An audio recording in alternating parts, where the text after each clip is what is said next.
campus, George here. Got some time off, so thought I'd come out and wet a couple of flies. It's a little breezy today, but it's a beautiful day outside, so couldn't afford not to go out. So just out enjoying the day and wetting a couple of flies, and who knows, hopefully we can catch a fish. Today I'm out at Woolen Mill, one of my favorite little spots, and it's right in the middle of the town. Well, not in the middle, but fairly close to downtown Faibo. And they're right behind me, directly behind the camera, is the Woolen Mill, well known actually worldwide for their wool products. Anyway, this river runs right past there and under some main roads, and there is a small lake just to the left of me, right behind the wall there, and the water coming over the lake really brings in a lot of bait for fish, so they tend to sit right below that damn wall.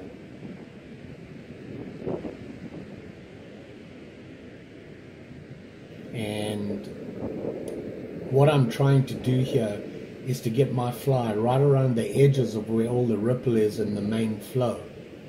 Fish tend to be lazy, so I try to get my fly along the edges. They're trying to conserve energy, not wanting to fight the current, and I try to get my fly there and bring it across and entice them that way.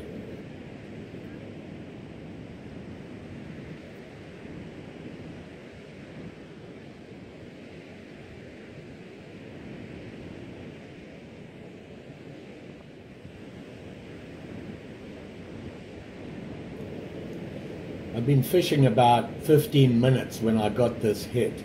It was a pretty aggressive hit, and I wasn't sure what was on. At first I thought it was a bass, a fairly big one, because he was fighting pretty hard, and I can really feel it on the rod. As he got closer, yeah, I changed my mind on that one.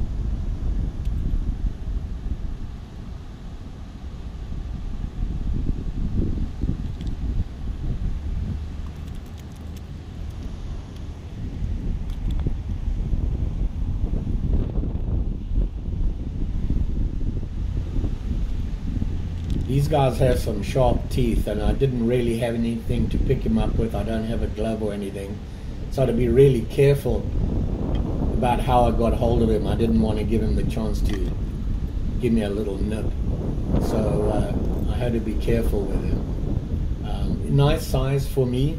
I like this on my 5 weight. It was really fun bringing him in, and he gave a good fight. So, yep, he'll go back in the water. As you know, I tend to catch and release. I don't keep very much fish that I catch unless it's badly, it's damaged, it's swallowed the bait hole, and getting it out damages the fish. It goes back in. This is a northern pike, as you saw there. Pretty common in Canada and the northern states in the United States. Overseas, more commonly known as a pike.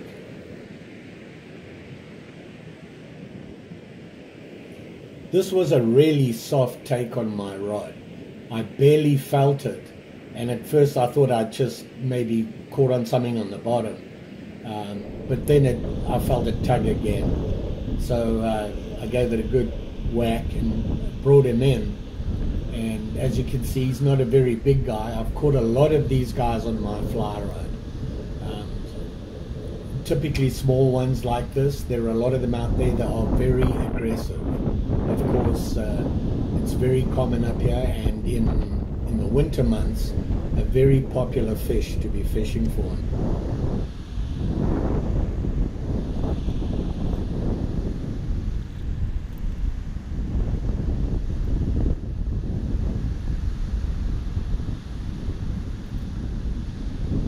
catfish or walleye. Same thing again in the northern area, northern territories, north. You don't find them anywhere much further south than where I am.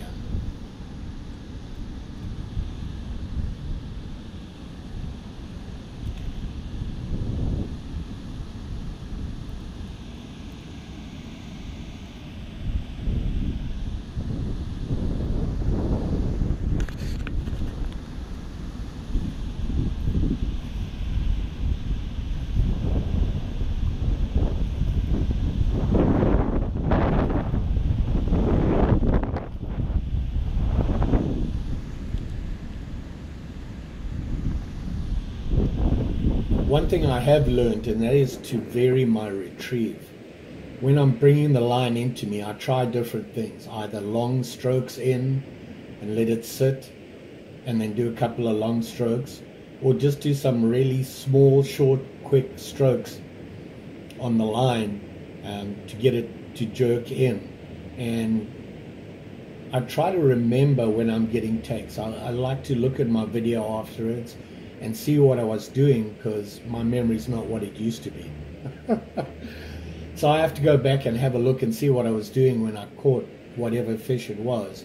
And it gives me an idea of, if I want to go for a particular type of fish, how I should retrieve.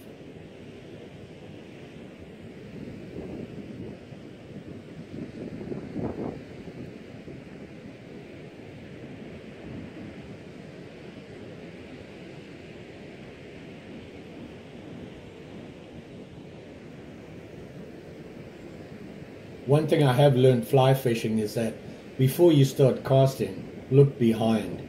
A little bit before this, a family had come around the back and had just set up a little picnic spot just off my right shoulder at the back, and they had little kids, and I have to be careful because they don't realize that when you fly fish, your line flies all the way back behind you. Yeah.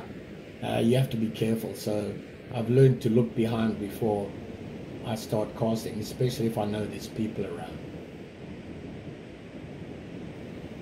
This next fish is one of my least favorite fish.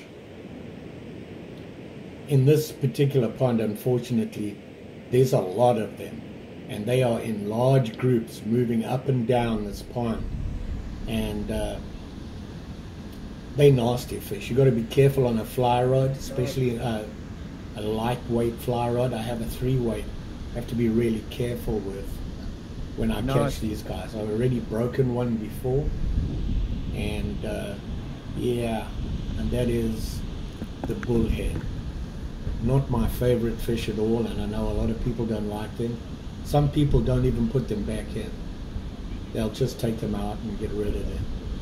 I don't. I put them back in, but it's not my favorite fish at all.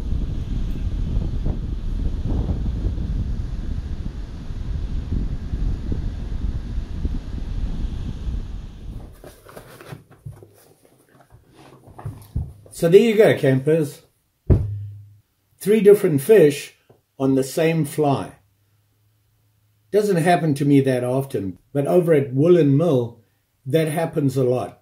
That little stretch there has a lot of different fish in it. A lot of bass. I've caught a lot of bass in there.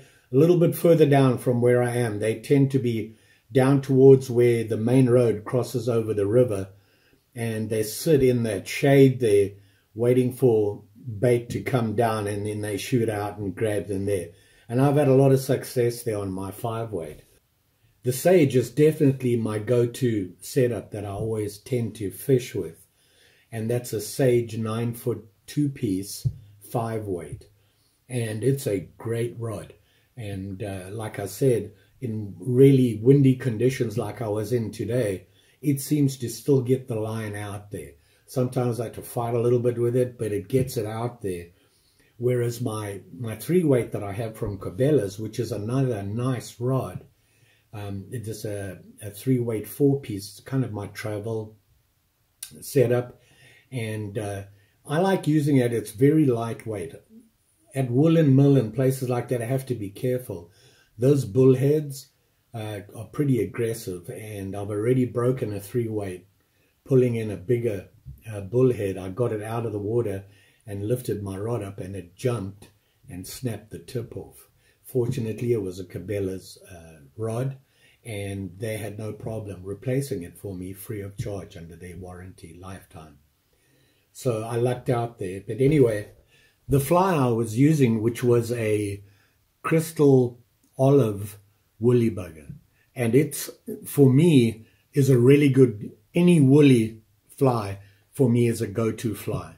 And I found the best colors for me would be olive, black, or a dark green, something like that.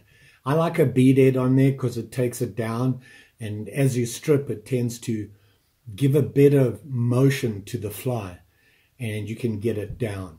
Obviously, if you're going for trout and things like that on a stream somewhere, you want a dry fly.